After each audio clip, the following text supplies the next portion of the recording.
दिन था 2 मार्च 1991। 10 जनपथ पूर्व प्रधानमंत्री राजीव गांधी के घर के बाहर अचानक से हलचल हुई और वहां से गिरफ्तार हुए 2 व्यक्ति जो संदिग्ध हालातों में घूमते पाए गए, और वो थे हरियाणा पुलिस के खुफिया विभाग के 2 सिपाही प्रेम सिंह और राज सिंह।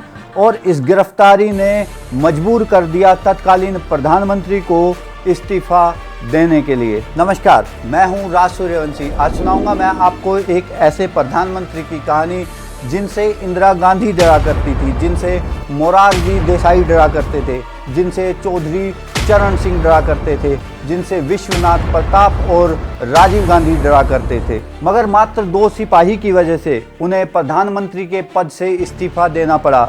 लोग उन्हें बुलाते थे बलिया के बाबू साहेब, यानी चंद्रशेखर सिंह।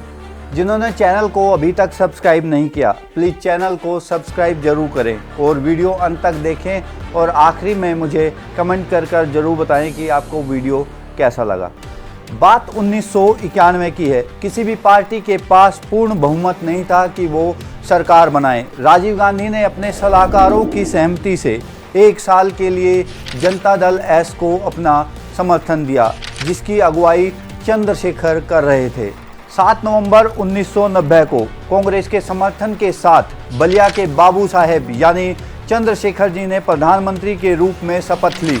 प्रधानमंत्री बनते ही बलिया के बाबू साहेब ने कुछ ही हफ्ते में ये साफ कर दिया कि मैं कांग्रेस की कठपुतली नहीं हूं और ना ही राजीव गांधी के इशारों पर नाचूंगा।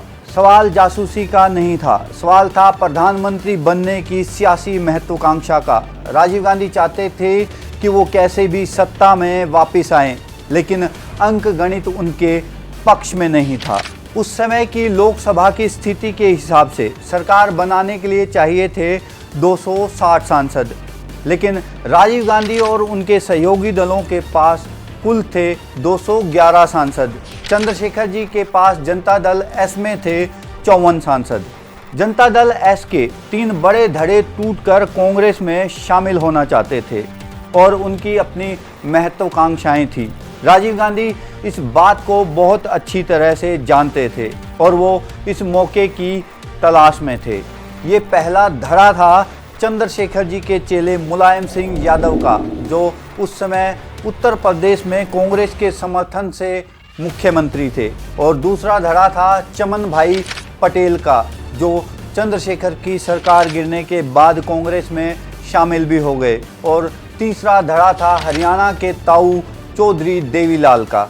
चंद्रशेखर जी की सरकार को मात्र 7 महीने ही हुए थे कि 2 मार्च को राजीव गांधी के घर के बाहर से हरियाणा पुलिस के खुफिया विभाग के 2 सिपाही घूमते पाए गए। वो राजस्थान कैडर के एक आईपीएस अधिकारी के निर्देश पर राजीव गांधी की जासूसी कर रहे थे। देश में हल्ला मच गया। राजनीतिक गलियारों में कहा जाने लगा कि चंद्रशेखर उस शख्स की जासूसी करवा रहे हैं जिसके समर्थन के दम पर प्रधानमंत्री बने बैठे हैं। उसी शाम राजीव गांधी से चंद्रशेखर की मुलाकात हुई। चंद्रशेखर जी ने राजीव गांधी को आश्वासन दिया कि इस मामले की जांच वो खुद करेंगे, लेकिन राजीव गांधी ने इसके 2 निष्कर्ष निकाले। उन्हें अपनी मां का वो दृश्य याद आ गया जब पुलिस वालों पर भरोसा करने के चलते उन्हें अपनी जान गंवानी पड़ी, और दूसरा, सरकार पार्टी को तोड़ना चाह रही है। राजीव गांधी ने उसी शाम कार्य समिति की मीटिंग रखी। कार्य समिति की मीटिंग में कांग्रेस के बड़े बड़े दिग्गज नेता माखनलाल पोतेदार और नरसिम्हा राव मौजूद थे।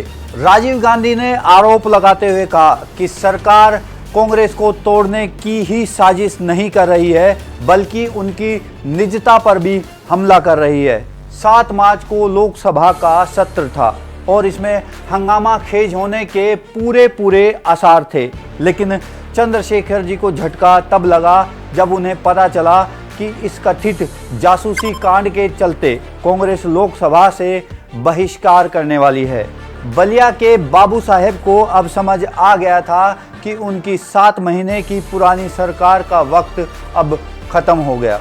चंद्रशेखर जी प्रधानमंत्री की लोकसभा की अपनी तय सीट से खड़े होते हैं और सबको चौंकाते हुए एक लंबा भाषण देते हुए राष्ट्र की अस्मिता का हवाला देते हुए त्याग पत्र दे देते हैं। चंद्रशेखर जी ने इस्तीफा दिया तो राजीव गांधी समेत सभी कांग्रेसियों के होश उड़ गए। राजीव गांधी संसद भवन से बाहर निकले और पत्रकारों से बस इतना बोल पाए कि अभी तो हमने अपना समर्थन भी वापस नहीं लिया। और इस तरह प्रधानमंत्री को हरियाणा के 2 सिपाहियों की वजह से घटना के मात्र 5 दिन में इस्तीफा देना पड़ा। लेकिन बाद में राजीव गांधी ने महाराष्ट्र के तत्कालीन मुख्यमंत्री शरद पवार को चंद्रशेखर जी को इस्तीफा वापस लेने के लिए मनाने भेजा और कहा हम समर्थन वापस नहीं लेंगे, क्योंकि राजीव गांधी सरकार का आंकड़ा पूरा नहीं कर पा रहे थे। तब बलिया के बाबू साहेब ने पवार को कहा कि जाकर अपने राजीव गांधी को बोल देना कि हमारा नाम चंद्रशेखर सिंह है और हम दिन में 3 फैसले नहीं लेते, हमारा फैसला अटल है। आपको मेरा यह एपिसोड कैसा लगा मुझे कमेंट कर जरूर बताएं और साथ ही चैनल को अभी तक सब्सक्राइब नहीं किया है तो चैनल को सब्सक्राइब जरूर कर लें। मेरे अगले एपिसोड तक के लिए जय हिंद, जय भारत।